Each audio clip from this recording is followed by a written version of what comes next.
किसी भी देश के तरक्की करने में कई सारे अहम चीज़ होते हैं। उनमें जो सबसे अहम चीज़ है वो है साक्षरता यानी लिटरेसी रेट। आज America, Italy, Japan, Germany, France, Indonesia, Malaysia ये सारे देश विकसित देश की श्रेणी में आता है, जबकि भारत विकसित देश की श्रेणी में नहीं आता है। भारत एक विकासशील देश है। विकासशील यानी वैसा देश जहां बहुत सारे मामलों में तरक्की हो चुका है और बहुत सारे मामलों में तरक्की होना अभी बाकी है, जिसमें एक चीज़ है भारत की लिटरेसी रेट भी। तो चलिए जानते हैं भारत की लिटरेसी रेट कितनी है जो यहाँ की तरक्की नहीं हो पाई है। 2011 की जनगणना के अनुसार भारत की लिटरेसी रेट 74% है। 2018-19 में भी एनएसओ ने साक्षरता को लेकर के भारत में सर्वे किया था, जिसमें पाया कि लगभग 77% लोग यहाँ के पढ़े लिखे हैं।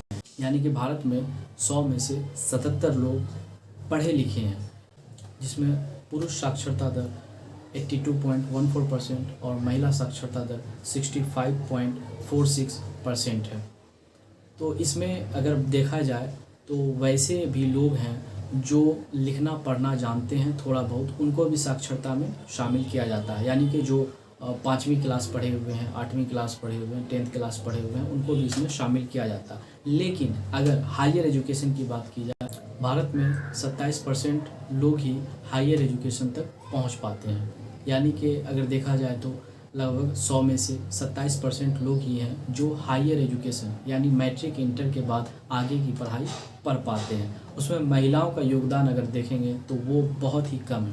आपको मालूम होगा कि गांव घर में हमारे यहाँ कितनी महिलाएं हैं जो घरों से बाहर निकलती है पढ़ने के लिए। भारत में वैसे भी महिलाएं पढ़ाई के लिए बाहर नहीं निकलती है। अगर देखा जाए तो अब थोड़ा सा माहौल बदला है, आज़ादी के बाद बहुत माहौल जो है बदला है, जिसमें जो है अगर गांव के एतबार से देखा जाए तो ज़्यादातर जो है जो लड़कियां हैं वो मैट्रिक या इंटर तक ही अपनी पढ़ाई कर पाती है और उसके बाद ड्रॉप आउट कर देती है। या तो उनका शादी हो जाता है या फिर किसी वजह से उनके घर वाले उनको आगे पढ़ने नहीं देते हैं, इसलिए जो है वो छोड़ दिया करती है। और आजकल के ज़माने में देखा जाए तो ज़्यादातर जो प्राइवेट स्कूल्स हैं या फिर और भी किसी तरह के स्कूल कॉलेज हैं, उनका जो ड्रेस होता है वो वेस्टर्न कल्चर पे बेस्ड होता है। और गांव का आप लोग माहौल जानते होंगे कि गांव में जो पुरानी संस्कृति होती है, जो रीति रिवाज होते हैं, उसी के हिसाब से महिलाएं रहा करती हैं। हर जगह का, हर इलाके का, हर मज़हब का अपना अपना संस्कृति होता है, अपना अपना रीति रिवाज होता है, जिसको ले करके वो लोग आगे चलते हैं और चाहते हैं कि इसी रीति रिवाज, इसी कल्चर के साथ हम आगे बढ़ते रहें। लेकिन आज के स्कूल की अगर आप बात करें तो वहाँ ज़्यादातर ड्रेस देखते हैं आप लोग कैसे होते हैं। तो अगर आप बहुत सारे अगर गांव में देखेंगे तो गांव की जो औरतें होती है, गांव की जो लड़कियां होती है, वो घूंघट वगैरह लगाया करती है, दुपट्टा ओढ़ती है और नकाब वगैरह लगाती है। लेकिन अगर आप उसको सोचेंगे कि तुरंत हम इसको जो है बदल दें, इसके ड्रेस को चेंज कर दें, तो ये जल्दी हो पाना बहुत मुश्किल है। इसको बदलने में टाइम लगेगा, तो इसलिए हम इसको लेकर के आज बात करेंगे। अगर आप संविधान के नज़रिए से देखेंगे तो उसमें बहुत सारे इसको लेकर के अधिकार आपको दिखाई देंगे।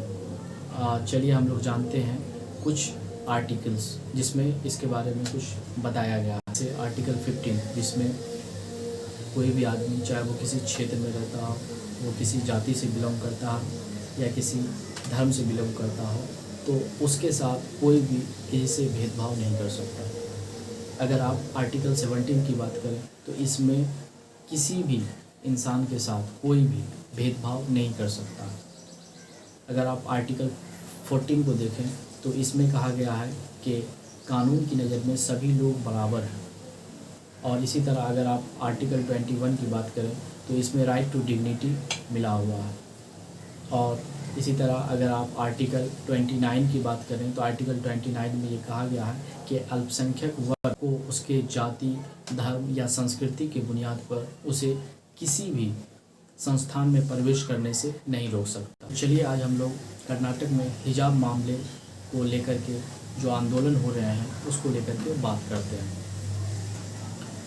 दिसंबर के महीने में कर्नाटक के उडुपी कॉलेज में 6 लड़कियों को हिजाब पहनकर आने की वजह से उसको बाहर निकाल दिया गया। वो लड़कियां हिजाब पहनकर आती रहीं और कहती रहीं कॉलेज प्रशासन से कि हमें क्लास में एंट्री दी जाए और हमें पढ़ने दिया जाए। कॉलेज प्रशासन का कहना था कि तुम अपना हिजाब उतारो फिर क्लास में एंट्री लो, लेकिन वो बच्चियां स्कार्फ नहीं उतारी। आगे चलकर उन 6 लड़कियों का साथ देने के लिए 2 और लड़कियों ने उन्हें ज्वाइन किया और इस तरह से ये मामला पूरे देश में आग की तरह फैल गया। और अभी 2-3 दिन पहले आप लोगों ने देखा होगा कि एक लड़की किस तरह से जो है वो हिजाब डाले हुए है और वो कॉलेज में एंट्री करती है और उसके एंट्री करते ही बहुत सारे लड़के जय श्री राम, तुम बुर्का पहनकर नहीं अंदर आ सकते, ऐसे कमेंट्स कर रहे थे। और किस तरह से आप लोगों ने देखा कि वो लड़के जो है एक लड़की को किस तरह से परेशान करने की कोशिश कर रहे थे। तो चलिए हम जानने की कोशिश करते हैं कि वहाँ के बच्चों का इस पर क्या कहना है, जो वहाँ के कर्नाटक के जो कॉलेजेस में बच्चे पढ़ते हैं उसका इस पर क्या कहना है। बच्चों का कहना है कि हम यहाँ हमेशा से शुरू से ही इसी तरह हिजाब पहनकर आते रहे हैं और हमें कभी भी इसको लेकर के कोई रोक टोक नहीं किया गया, लेकिन आज एकाएक ऐसा हमला हम पर किया जा रहा है और ये बहुत कम जगह पर ही कॉलेज प्रशासन कर रहे हैं। ज़्यादा जगह पर कॉलेज के जो बाहर के बच्चे होते हैं, कॉलेज के बच्चे नहीं होते हैं, जो बाहर के बच्चे होते हैं वो आकर के हमें रोकने की कोशिश करते हैं।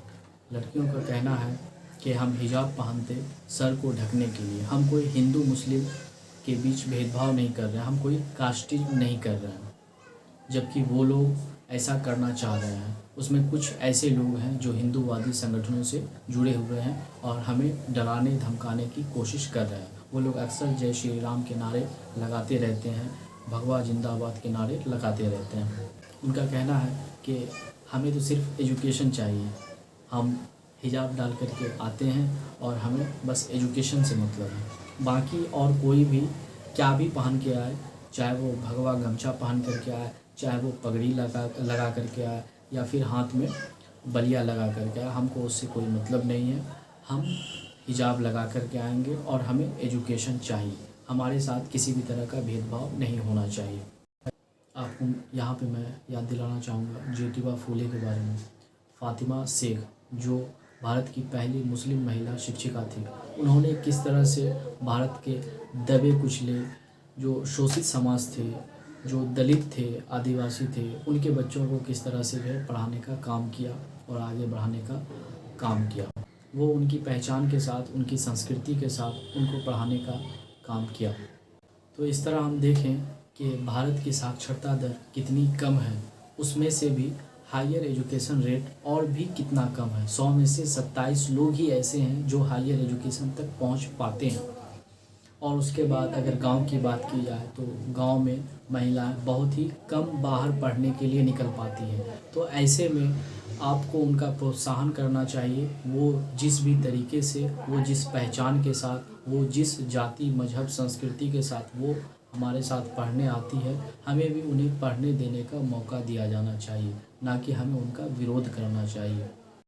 भारत की साक्षरता दर 1947 में 18% थी, लेकिन अभी 2022 में भारत की साक्षरता दर 77% 78% के आसपास है। तो धीरे धीरे ये बढ़ता बढ़ता यहाँ तक आया है। तो आगे भी इसी तरह बढ़ेगा और बढ़ेगा तभी, और देश तरक्की तभी करेगा जब सभी वर्ग, सभी जाति, सभी धर्म के लोग जब पढ़ेंगे। और पढ़ने में आपको मालूम ही है कि दलित, पिछड़े और महिलाएं कितनी ज़्यादा पीछे है। तो उन्हें आप आगे आने दें, जो आगे आ रहे हैं वो चाहे वो जिस भी पहचान के साथ हो, तो हमें उसको एक्सेप्ट करना चाहिए और हमारा संविधान भी यही कहता है।